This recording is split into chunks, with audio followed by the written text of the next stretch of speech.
So here is the build, and it is coming to life, and I must say it looks absolutely menacing. I think I'm calling this Project WRC because I'm trying to turn this into like a baby World Rally Championship car, because it drives, you know, ridiculously good stock. And right now with the things that are being done to it, I think it's going to drive so much more aggressive, so much more powerful. Let me walk you through some of the things that I did immediately. First thing I did is I widened it +2 from each side, so it's total +4 inches, but I would say it's also a little bit wider because of the offset on the wheels. So these give you extra width. These are the Method race wheels. I believe these are the 411s. These are the 15-inch to accommodate, which is my favorite thing here, the Hoosier knobby tires. Now these are so much lighter than the factory tire, not so much lighter than the front, but like you saw in my previous footage, the rear is definitely a lot of weight savings there. Another thing quickly before we get into it further is titanium bolts everywhere, almost. You know, not everywhere. I don't really use titanium where the roll cages meet, but things like fairings and body panels and stuff like that, I love it. I love titanium, and I think it looks really nice. It spices it up. Just added some fire extinguishers for safety. On the inside we have a nice DRT Motorsports steering wheel adapter, and obviously my go-to is always Sparco. I know a lot of people love different, you know, types of wheels. I love Sparco or Momo or OMP. Those three wheels are just from my like history and other machines. I love them. Never ever had an issue with them, so I love it. Nice little carbon fiber. This is genuine carbon dash panel. A little dash panel here that's pretty cool. This is gonna obviously I'm gonna add the features like the blinkers and the horn, because we need them to be road legal here in the in North Carolina where I am.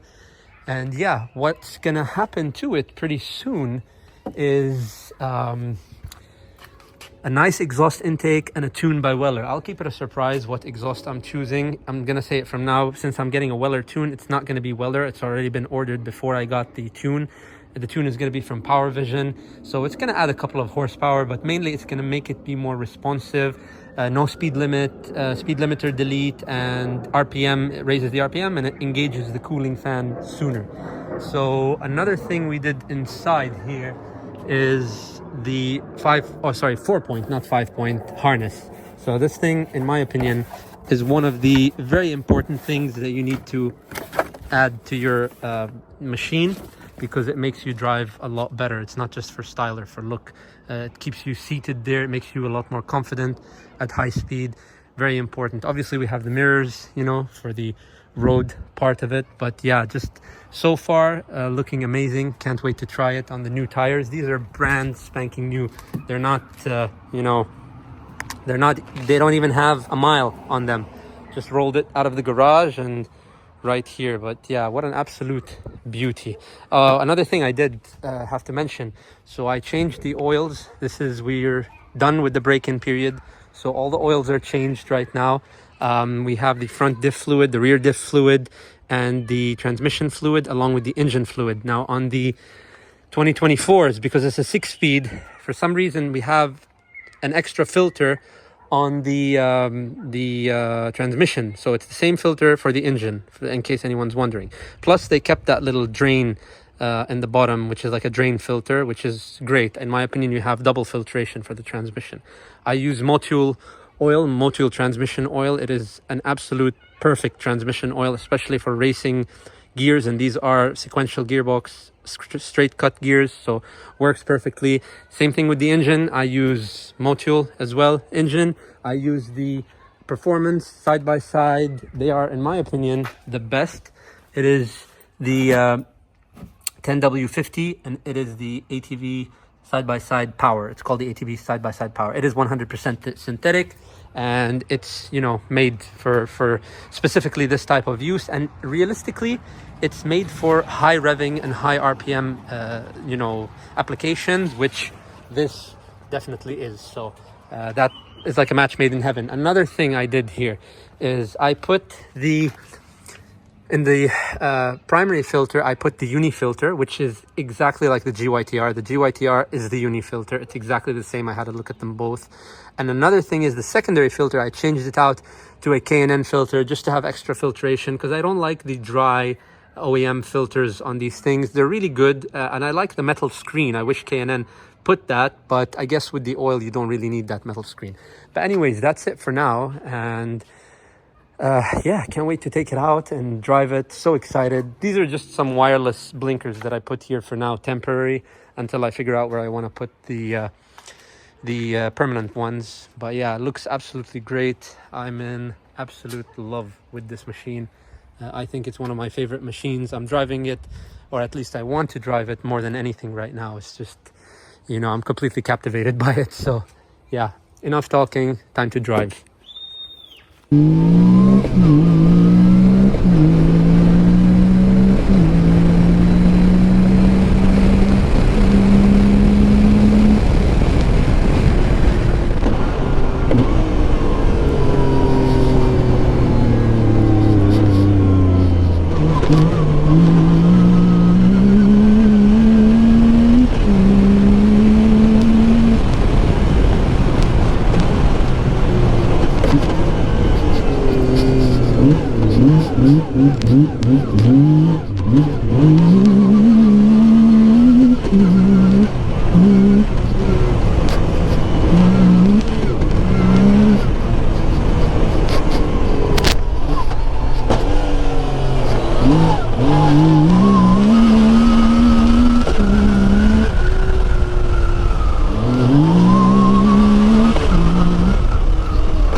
You know, on these wheels, I feel the ride is a little bit harsher than the factory OEM Maxxis Bighorns.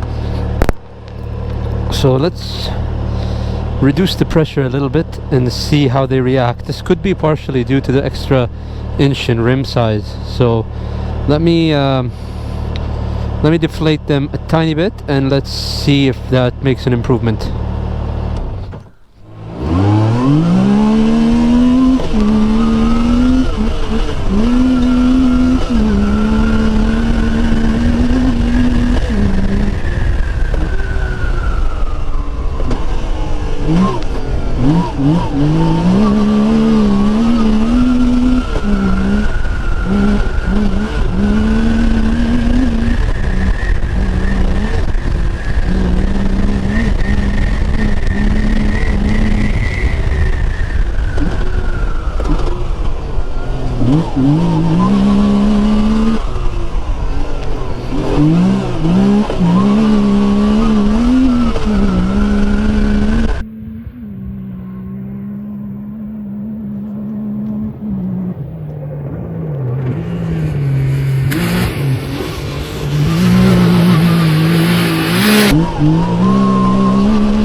A little bit better.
Man, I feel like I'm like Sebastian Loeb or Sebastian Ogier in this thing.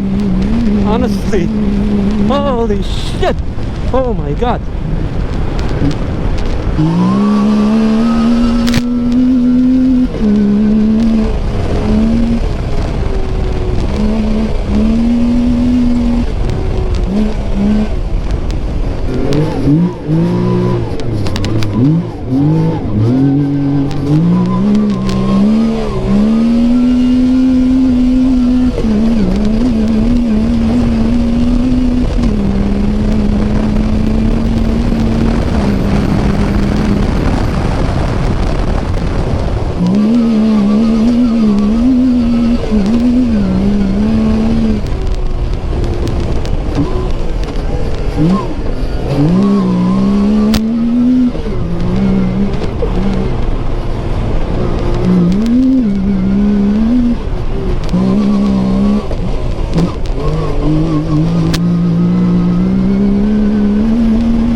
This thing is incredibly fun.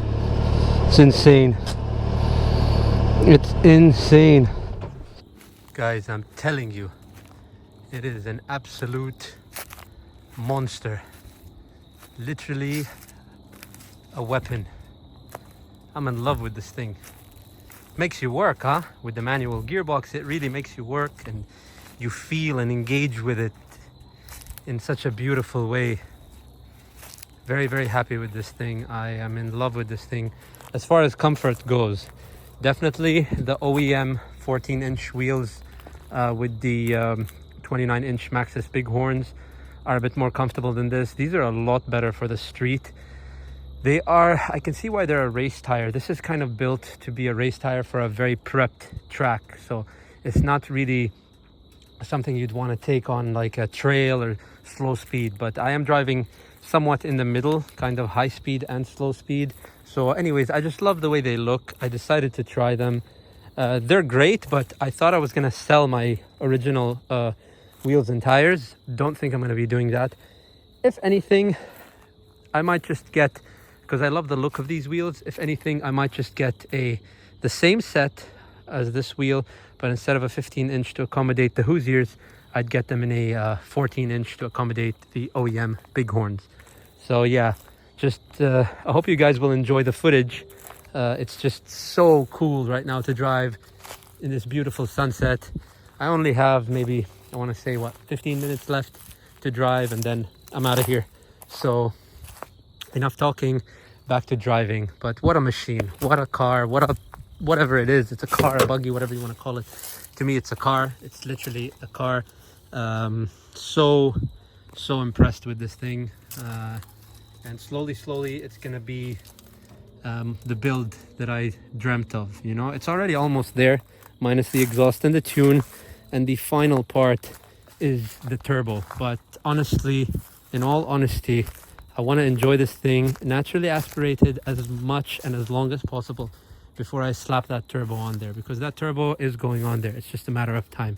There's no negotiation. I'm not in debate back and forth. So I know I want to put a turbo on here. It's just I don't know when I'm gonna do that. So I think I want to put at least 200 hours on it first, and then we'll slap a turbo, and that really shouldn't be hard at all. I put 20 hours on this thing like that. So yeah, that's all. Let's get to driving before it becomes completely dark.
let the dust settle a little bit so I can go again. I like it when it rains because it's less it's how do you say, less conspicuous, or anyways, it's less attractive to the eye when there's no dust. But when there's like lots of dust going up, it attracts people's attention. So I like to do 1 run, 2 runs, and when it starts to build up some dust, I like to be mindful and take a break, because even though I'm pretty far from like anyone's house or anything, I still don't want anyone to complain.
Mm.